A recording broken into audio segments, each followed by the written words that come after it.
Nick Cannon's talk show has bagged a release date. The fans are coming after RASHEEDA and Kirk. And we're going to be discussing this week's episode of Love and Hip Hop Atlanta. Who is the queen of Atlanta? Let us know. I might put him in Potomac. Okay, yes. Yeah, he can come right on to Potomac. All right, y'all, your boy Nick Cannon has finally done it. He has bagged his own show. Wendy Williams, you better watch out, girl, because Nick Cannon will be headed to our screens in September, okay? This is what the release is reading, y'all. They're saying that the talk show is to be produced by his incredible production company and will reach 90% of the USA thanks to a deal which will see the show air on several TV channels when it arrives in September. His co-producers shared this. Clearances are climbing because our great station partners are hungry for a rising, versatile, and dynamic talent like Nick. His lighthearted style quickly wins over viewers and gives them a much-needed escape from the world, okay? Now, I ain't gonna even lie. Like, I was really here for Nick Cannon doing, substituting for Wendy when she was out last year.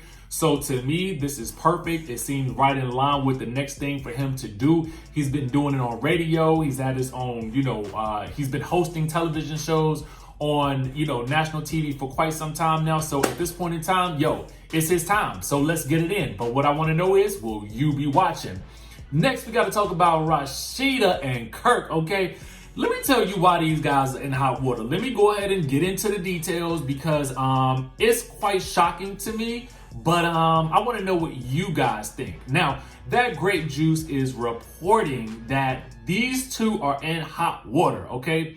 Now, this week, she was forced to defend her marriage on social media when one concerned fan quizzed RASHEEDA on her union between her and Kirk. Now, apparently, the drama kicked off when some fans noticed that RASHEEDA's Wikipedia page explained that when she was married to Frost in 1999, the year he turned 30, that she was just 17, okay? Now, the drama apparently erupted on social media when a fan took one of the rapper's posts and asked a couple of questions about this large age gap, okay? So RASHEEDA posted this. She says, see, I was chilling, not even getting in because the water was not warm enough. This was a post of hers, I guess, getting in the pool, and then Kirk pushed her in. And so a fan asked, so when y'all got married, you was really 17 and he was 31 with the eye rolling emoji, okay? So RASHEEDA clapped back with, honey, I wasn't even thinking about getting married when I was in high school at 17. Try again, Inspector Gadget. Now, she explained to the fan that she was not 17 the year she wed with Kirk and that she had no interest in being married at the time because she was still in high school, okay? Now, unfortunately, this explanation seemed to lead fans to believe that she might have lied about her age, okay? And saw fans urge her to disclose her real age in order to protect her husband from the intense criticism he is currently facing from social media users who believe that he targeted her when she was in the 12th grade.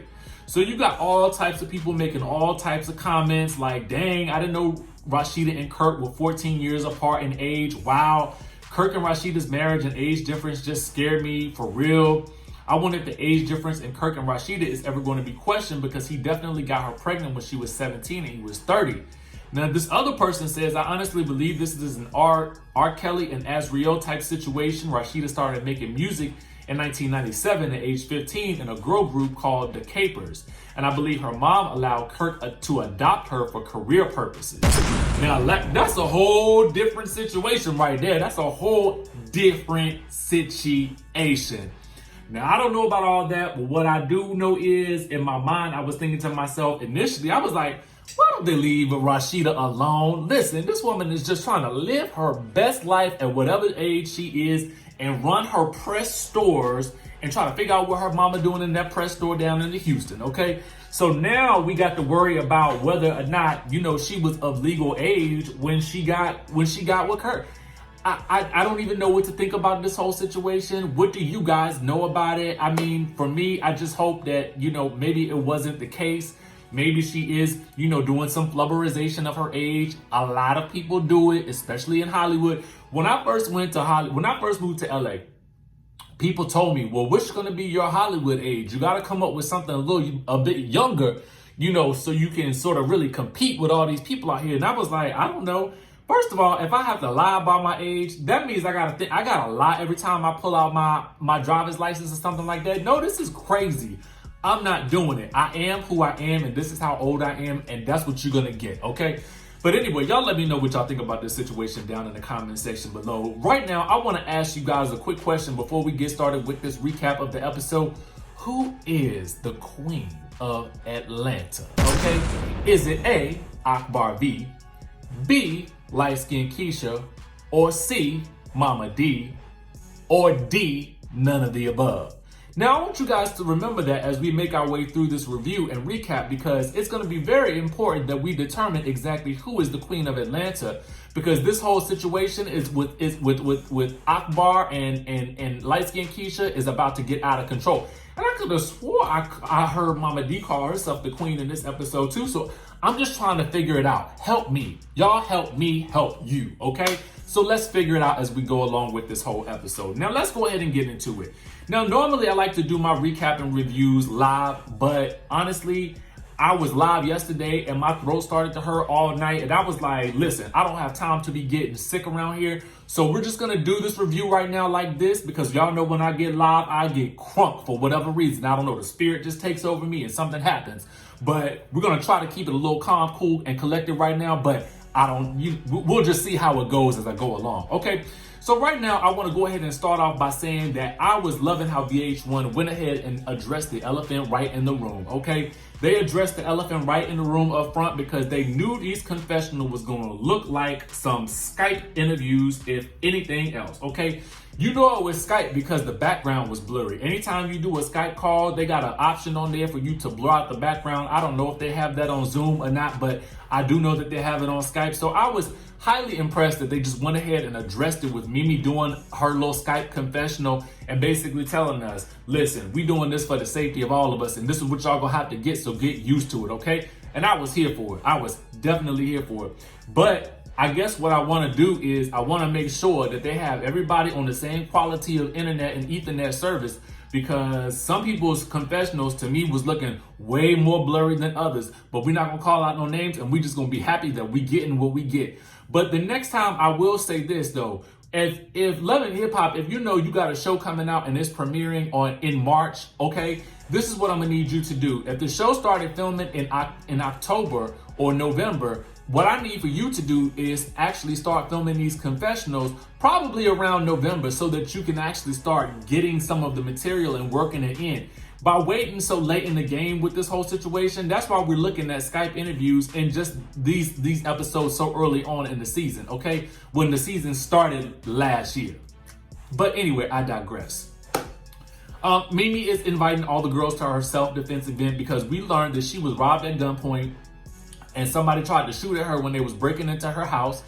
In my mind, I was thinking to myself, I mean, for real, I want Mimi to start living behind some gates, okay? I just feel like when you are the type of person that lives your life, you know, in front of the camera, I feel like you need to start you need to be behind the gates. You need to have the security system. You need to have whatever K. Michelle got, that ring thing that will allow you to see anybody that's coming up on the premises of your home via your cell phone. And I don't understand why she don't have that. Maybe she did have it, or maybe she got it now, but whatever the case is, kudos to you, Mimi, for taking some self-defense classes. I think that is something that a lot of women should do. Actually, a lot of men, because in this day and age, you just never know. You know what I'm saying? You just never know. So Carly brings Kiyomi, the elevator girl from the fight with Bow Wow, okay, the one that allegedly done beat up Bow Wow in the elevator, a la Solange doing Jay-Z back in the day. But, you know, I'm here for her joining the cast because I feel like, you know, I like the fact that she has had some things going on before she came in on the show. And those things were quite messy. You know what I'm saying? So real life relationships, a real life, you know, relationship with a hip hop star, I feel like this is, okay, you're legit. You're of the business. You're welcome here. You're welcome on this platform. Thank you for showing up. Hopefully you bring something extra. And little did I know, she was. Okay, but we're going to get back to Kiyomi a little bit later. We get to Scrap in his barbershop and he hanging out with Scooter. Now, this scene, whether I knew it or not, was going to be very important for the rest of the episode, okay? And probably for the rest of the season, now that I think about it. But Scrap, who I am really loving this season, I am loving his I'm out of jail, I'm doing the right thing. I'm making moves. I'm hustling. I'm about that life, and I'm about giving back. To me, this is what I love to see, and I'm so excited that they're highlighting this, for this black man, for all these other black men and black women to see. I think it is amazing, okay? But apparently, I already knew some things was going to go down because he was partnering up with Scooter, and I was like, okay, that's dope. This little barbershop idea, I think that's hot. That's really, really dope. And then Cheyenne walks in, okay? Now, Cheyenne is little sis to Scrap, okay? Now, Cheyenne is also knocking the boots with Shooter behind the scenes for the past 2 years, and don't nobody know, okay? Including Sierra and including Scrap, okay? Now, the reason why that's important is because we will later find out that Cheyenne is also friends with Sierra. Okay, go figure. The other problem with this situation is Lil Sis is the realtor, okay, who is trying to help Scrap and Scooter locate a barbershop to, a space to rent out for their barbershop, okay? And so the problem with this whole situation is now you are mixing business with pleasure, because Scrap is the big bro to Cheyenne, who is sleeping with Scooter on the low, but also looking for real estate property for the both of them. Now, this is a mess if I ever did see one. Thank you, VH1. Thank you very much for introducing us to the latest messy couple to join this franchise. Yeah, couple. Okay. Anyway, so I want to move on to Akbar V. She's having a listening session, and what I love about this is all the ladies are coming out to support and kumbaya, and all of a sudden Tokyo was like, all right, enough of the BS. I ain't got time with this. Why are you being so messy online? Okay, so she asked that right off the jump, and I'm kind of like here for it because I do like people that are actually, very upfront with their emotions and how they feel about people and things and of that nature. But, given the fact that Akbar V and Tokyo was just beefing last season, I didn't really think that was the way to go, but I'm glad they got the issue out on the table because as it turns out, none of these chicks like LightSkinkeisha, and she ain't even been on the show but for 3 episodes at this point. So, girl, it's like your reputation is just preceding you in all types of ways. And listen, I don't even know how it came to be. But apparently for Akbar V, LightSkinkeisha was a fan first. And according to LightSkinkeisha, Akbar V was a fan first. So what is the truth? Who was really the fan first? Let me know if y'all know down in the comments down below, okay? So anyway, Jock comes up and he wants to have Akbar V call up or roll up on LightSkinkeisha while she's coming in for an interview thinking that she's going to be promoting her music, but lo and behold, she's about to be ambushed and she just don't know it yet. Thank you, Jock, for keeping up the mess, okay? What I want to know is this. Again, we asked this question about who is the queen of Atlanta. I am fully on board with Spice asking, well, what do you mean who's the queen when no one has any hits? Meanwhile, LightSkinkeisha and Tokyo are at the spin class with Coco. The most important point that I took away from this scene was when LightSkinkeisha says this: you will never get to where you want to be in life hating on the next, period. Now that is definitely something that we can really take to heart. This is for all of us. I think one of the things randomly that I noticed about Tiger King is that the beef between Carol and Joe was definitely both of their demise. Because Joe is now in jail and we all looking at Carol with a side eye. You know what I'm saying? So really, honestly, beef like that really never really, it's like they say, when you roll around with pigs, you bound to get dirty. So at the end of the day, nobody knows who's really the pig because everybody's dirty. Just a metaphor, people, just a metaphor. Okay, so this is Scrap's 1-year liberation party, and something that he says is very important to me. He says he's making the most of his return by helping fellow ex-cons stay out of the system and get reacclimated and start a new life. Now that to me deserves a hand clap, because how many of y'all who are watching this right now got some relative, got somebody who you know, or some family member or a friend who is or has been to jail? Raise your hand, okay? Now, for the most part, I always find that a lot of people come out and their lives are totally changed, but there's a good majority of the people that because of the way the system is set up, it is not set up for them to actually win when they get out. So then they have to resort to doing the same things that they knew before in order to survive. And so what I find now is that once we find ways and platforms and places for people to go to sort of get reacclimated in a safe space and in a way that they can actually make a good living, then we can actually help our brothers and sisters get out and stay out. You know what I'm saying? But I digress. I'm talking life right here. I'm talking life. I'm gonna talk about Momma Dee and KK in a minute. But Carly and Jock, end up running into each other, and Carly feels like Jock is still into her. I just got one question about this situation. Do you think it is okay to flirt with people when you are in a relationship? Because Jock was really flirting, and Carly accused him of looking at all of these girls. And I just want to know for myself, what do you guys think about that? Is it inappropriate to flirt while you are in a relationship? Comment down below, because I don't know how I feel about it, but I want you guys to help me figure it out, okay? Now, KK, who I am actually falling in love with. Literally, I am falling in love with KK, and I never really did relate to her much in prior seasons, but I'm really starting to, my heart is opening to her. And let me tell you why. Because while Shooter is steaming it up with Cheyenne in the one scene, okay, KK notices that the two of them are getting really close for comfort in public, okay?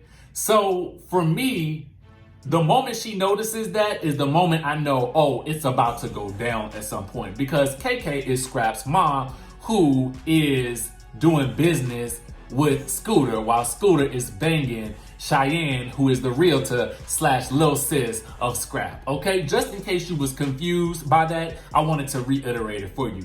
Now, while he's cozying up to Cheyenne, 2 minutes later, he's doing a photo shoot, a steamy something photo shoot with Kiyomi, okay? Who beat up Bow Wow in the elevator, allegedly, okay?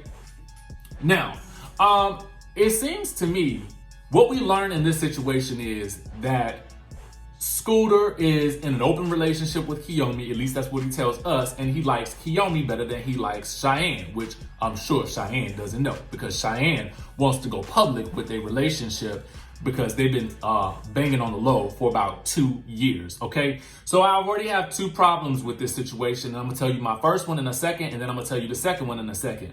But the first thing is, Kiyomi is worried about Sierra, if Shooter still has any feelings for Sierra. Cheyenne was still worried about Sierra.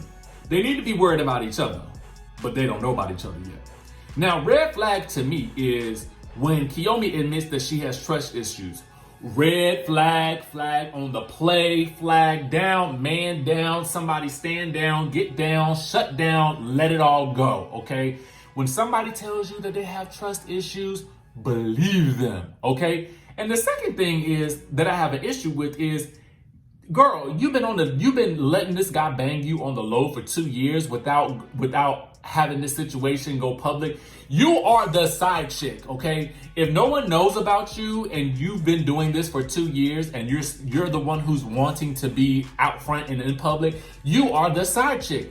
That is a red flag right there. Please, ladies and gentlemen, please note this behavior so that you can apply it to your life, okay? Now, I want to move on. The funeral brunch. Okay, Scrap and Bam want to have the moms together to eat. So they get Momma Dee and Miss CeeCee together for a brunch. Now, mind you, the kids are there.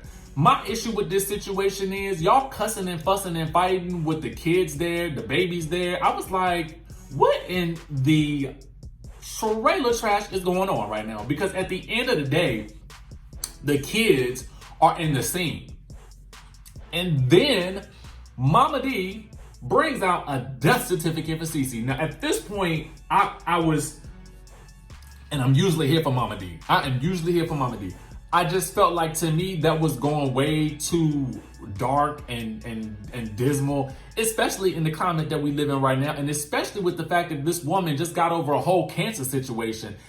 I'm not here for people playing with death and stuff like that in any way, shape, or form, and so I just feel like that was wrong. And I almost wish that they wouldn't have aired that scene, but I do feel like we needed context for whatever is about to come up in the future.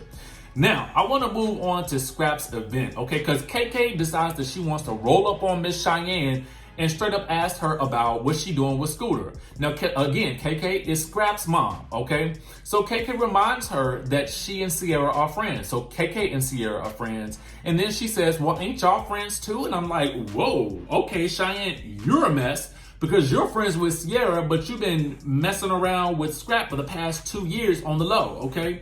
Then Cheyenne says, well, we cool. KK says, are you being a hoe? And then Cheyenne says, do I look like a hoe? KK says, well, I think you're messy. And I agree. And this is why I'm here for KK, for simply straight up calling the stuff out, calling it like it is, asking the right questions in a very intimate and private setting. I was here for you. KK, I don't listen. Can we go out for drinks? Like, can we go out for some Maker's Mark or something like that? That's just what I want to do. I want to have drinks with KK for some reason. Anyway, so Lightskinkeisha decides that she wants to do this radio show. Unbeknownst to her, she's about to be ambushed by Jock by having Akbar V call in via teleconference or something like that. Now, Jock says that he says that bothers me. He says, everybody knows that in female rap game, you got to get in the gutter. What? See, this is the problem with female rap in this generation in general, is that everybody feels like it can only be one of a certain person. That's not the case. There is room for everybody to succeed, as we can all see. And typically, the beef sells for a little bit, but what usually ends up happening is one or both parties get so far into the land of beef that it becomes less about the music and it becomes more about some petty beef that nobody actually knows where it stems from. Oh, I forgot, you're battling for who is the queen of Atlanta. I completely forgot. How could I forget that they was battling for Queen of Atlanta? I didn't even, you know what? Silly me. Anyway, so Lightskinkeisha gets mad about the ambush because the two, Jock and his co-host, decide that they're just going to spring this up on her. And so she decides, I'm not doing this. I'm not having those type of beef with this girl. I don't know her like that. I don't want no beef with nobody. You know, it is what it is. And she bounces, okay? And to be quite honest with you, I can't really blame her for leaving because I think I would have left too. At the end of the day, when you're doing a radio or an interview or something like that, you want everything to be focused on your music. Your management team will tell you, direct all questions back to your music. Your PR people will tell you, direct all questions back to your music. You need to find a way to answer questions in such a way that you direct everything back to the product that you're out there promoting. Any person will tell you that in the industry when you are marketing or you're going out to do press. So when somebody else who is trying to be messy, and I get it, you want to make for a good show, wants to bring somebody else in, no, that's not their time. This is my time. You let her come on here and say what she wants to say during her time, but during my time, I will only be talking about me and me only. And until you get it right, I will be leaving. I will be walking up out of here. So now I'm gonna give you another new scene, okay? I'm gonna give you a real scene right now, and it's gonna be this doorknob splitting as I make my way out, okay?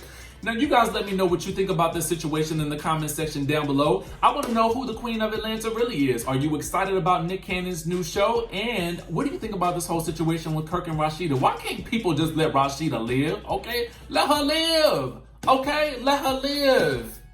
Anyway, make sure y'all hit the subscribe button, hit that notification bell button, and I'm going to see you in the next video.